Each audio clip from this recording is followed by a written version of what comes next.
Sejak viral pencopotan jabatan Kepala Sekolah SMP Negeri 1 Prabu Mulih beberapa waktu lalu, sosok wali kota Arlan terus menjadi sorotan.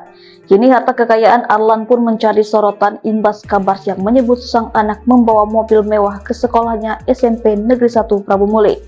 Tak sampai di situ, tim KPK pun mengaku akan segera mengecek LHKPN milik Arlan. Yang mencengangkan, rupanya harta kekayaan Arlan mencapai 17 miliar. Arlan memiliki tanah dan bangunan senilai 5,8 miliar.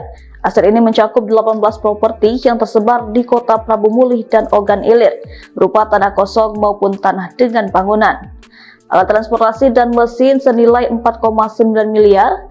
Aset kendaraan Arlan terdiri dari 3 motor Yamaha keluaran 2022, beberapa unit truk Mitsubishi dan Hino keluaran 2016-2020, 1 unit Triton double cabin, serta 1 bulldozer John Deere keluaran 2015.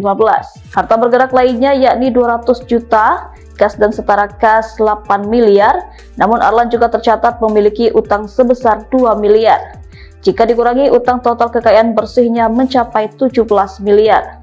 Sementara itu, juru bicara KPK Budi Prasetyo mengatakan pengecekan akan dilakukan untuk memastikan kekayaan Arlan sudah sesuai. Budi mengapresiasi masyarakat yang menyoroti harta kekayaan Arlan.